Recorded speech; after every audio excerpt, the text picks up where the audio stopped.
All right, so let's continue on 11.1. I'm going to continue on my stuff, my section on sequences, right? So in the last section, we learned what a sequence was, and then we tried to kind of gauge convergence of divergence of sequence visually, and then we actually did the geometric sequence, and we found that it is convergent when the absolute value of the common ratio is less than 1 and divergent otherwise, okay? And so now we have sequences, right? Okay, we are continuing, right?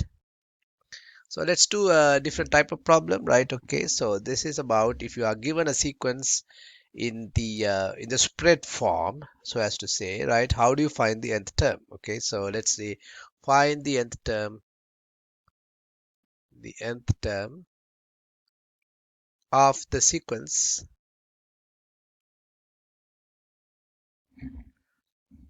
So negative 4 over 4, which is negative 1, but I'm going to write it like negative 4 over 4 anyway. 5 over 16, negative 6 over 64, 7 over 256, and so on. So you want to find out the nth term, an, for this sequence. So you look quiz, you look for patterns, right? So first of all, you can see that the negative positive sign interchanges. We'll take care of that at the end, okay? But imagine if they don't change, but there's a clear pattern in the denominator. What's the clear pattern of the denominator? The first term is 4 to the 1. Second term is 4 to the 2. 16 is 4 squared. So this is like 4 to the 1. This is like 4 squared. And the third term is 4 to the 3. Fourth term is 4 to the 4 and all so on. So we can say that in the first term is 4, 1, 4. Second term is 4 squared. Then in the nth term, we definitely will have 4 to the end. Okay. So that's an easy one to fix. Now let's look at the top. So I want you to not worry about the sign for the sine beam, but if you just don't worry about the sign, you get 4, 5, 6, 7, and so on, right? Okay, so that is what is known as an arithmetic progression.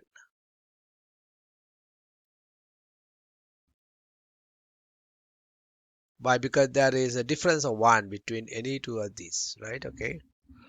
So when you have an arithmetic progression, right, there is a formula which says that the nth term is A, which is the starting term, plus n minus 1 times d. So this is the start, and this is the common difference.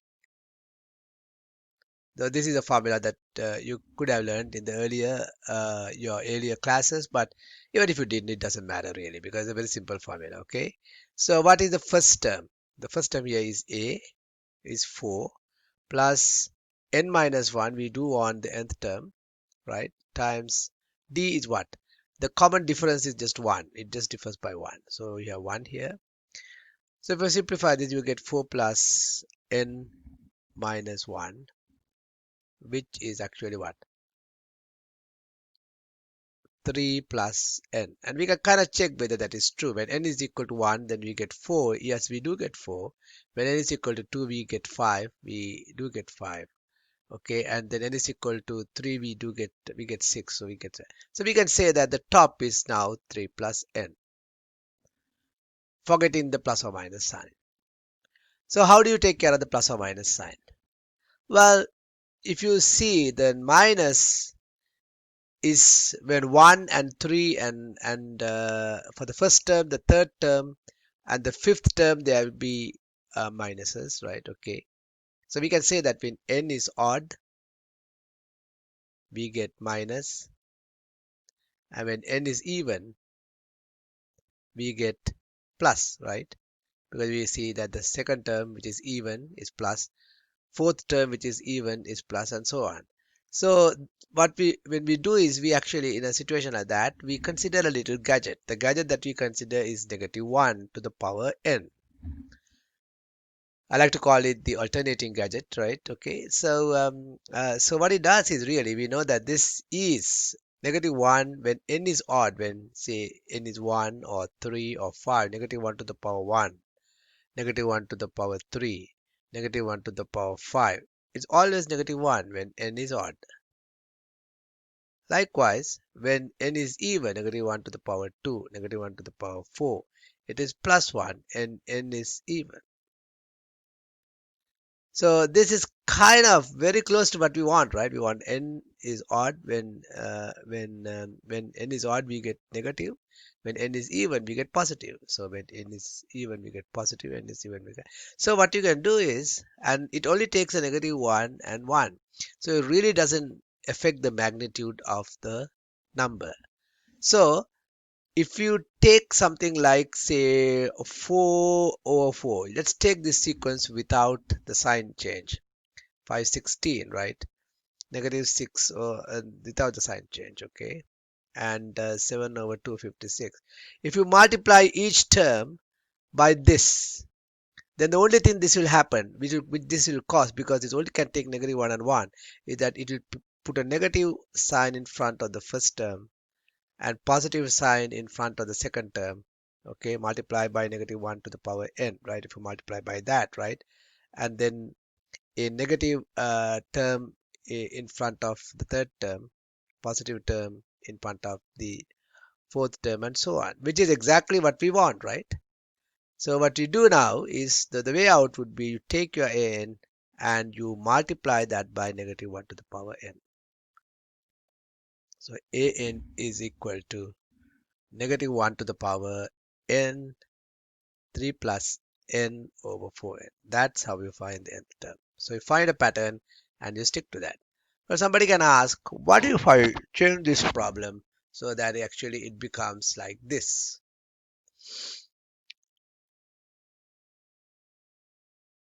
So the odds are now positive and the evens are negative.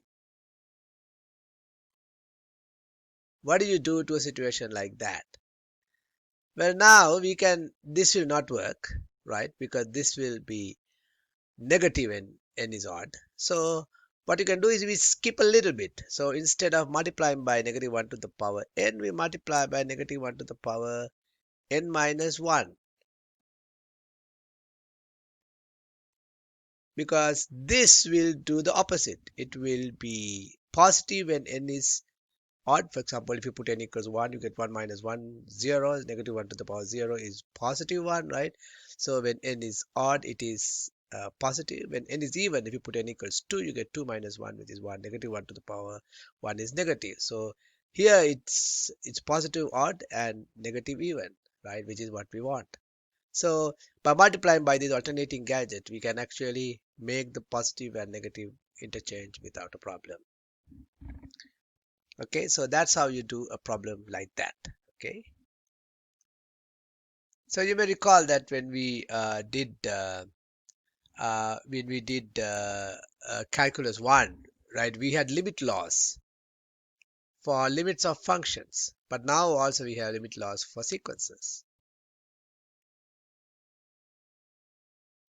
Okay, and again we are continuing on 11.1, right? Okay, so what are these limit laws for functions we had? So if limit of the sequence an converges, and if the limit is L, right, and the limit of the sequence Bn is M, right, okay, then we can straight away say the limit of the sequence An plus Bn, if you add the terms, right, okay, and then that limit is actually, okay, we can say limit of An plus Bn is equal to L plus M, limit of An Bn is equal to Lm, limit of An divided by Bn is equal to L over M if M is not equal to 0.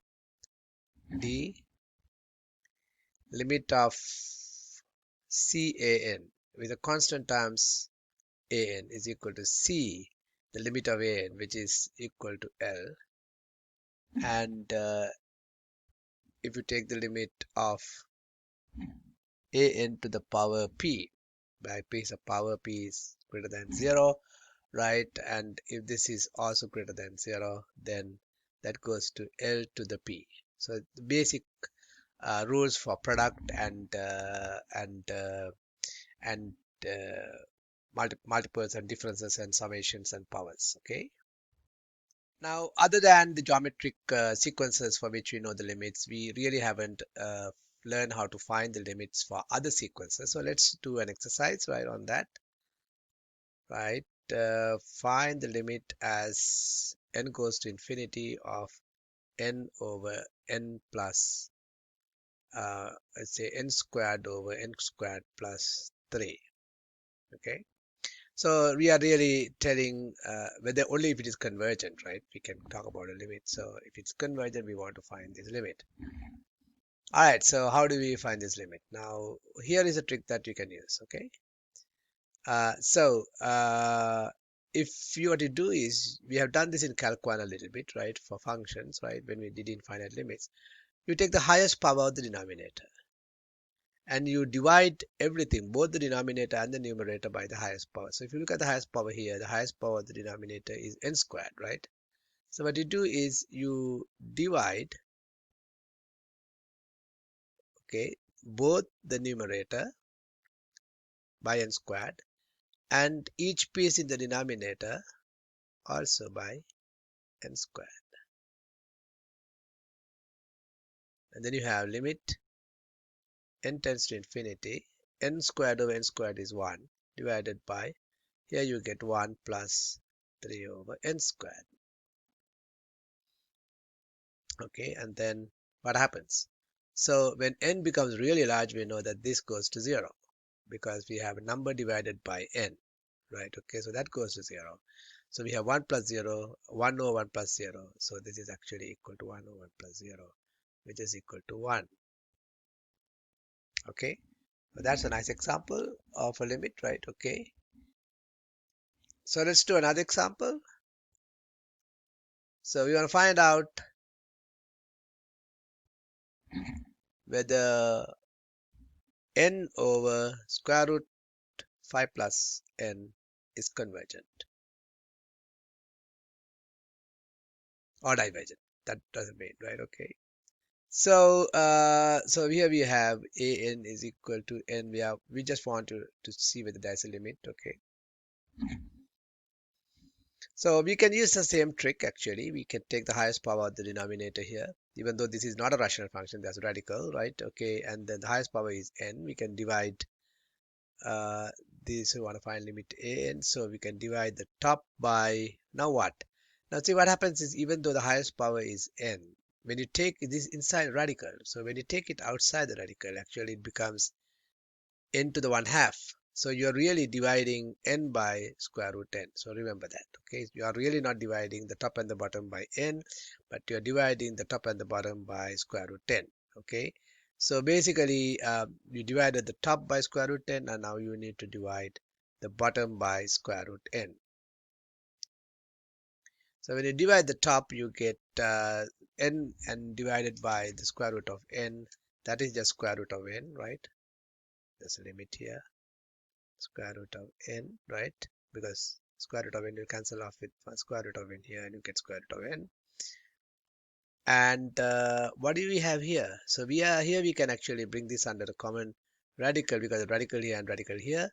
So we have 5 divided by n, all inside the radical, and then we have 1, okay? Because we have n divided by n, which is actually equal to 1.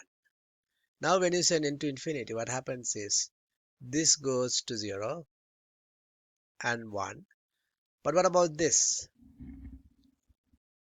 Now that is something like square root 1, square root 2, square root 3, square root 4, right? And that goes to infinity, right? Another way of looking at it is actually because n goes to infinity, right? Okay. If you look at the last law of our limit laws, a power of n, which is positive power of n, will go to infinity to the power 1/2. Really, it's really kind of like, it's not really, because this is only for finite limits, but you can kind of guess that if the limit n goes to infinity, then the square root of n will also go to infinity. So the top will go to infinity, the bottom will go to 1. So it's like infinity over 1, which is still infinity. Now if you have infinity over infinity, remember, you need to use Lupita's rule. Okay, you cannot just do it like that. So let's do an example which actually involves Lupita's rule the next time, right? So example, right?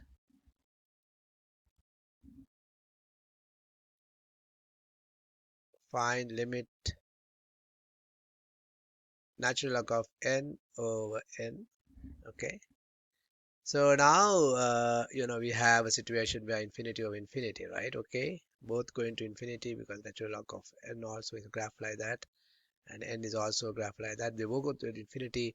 But we cannot use L'Hopital's rule because why? Because this is not a continuous function. Remember, we use L'Hopital's rule only for continuous function. This is like a sequence. There's a gaps, discrete. Okay. So what you do is we take the function counterpart of this. So we say the function counterpart of this. And that will be what? We just replace the n by x over x. Now for that you can put L'Hopital's rule.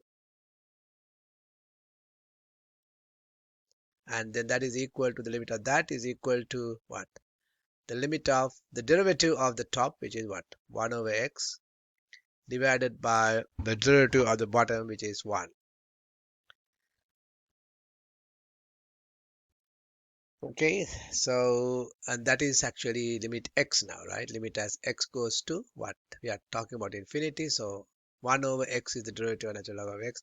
Derivative of x is 1, so it's actually limit x goes to infinity 1 over x, right? Which is equal to 0. Okay, very good. So that's because the limit of this is equal to 0, the function. Then, so and then that is equal to 0. So the limit of the function is equal to 0. Right, okay. Limit of the sequence, because sequence is part of the function. Actually, it's more like the discrete version of the function, right? Okay. That also goes to 0. So you can use L'Hopital's rule. No problem. That's good news, right? But only thing you need to get the counterpart function, right? And then do it. All right, that's it for this video. And there will be so many other examples we will do in class, but I think I have provided quite a bit of examples here. Okay, but we will do more examples and more theorems in class. Okay, that's it for this. Thank you for watching.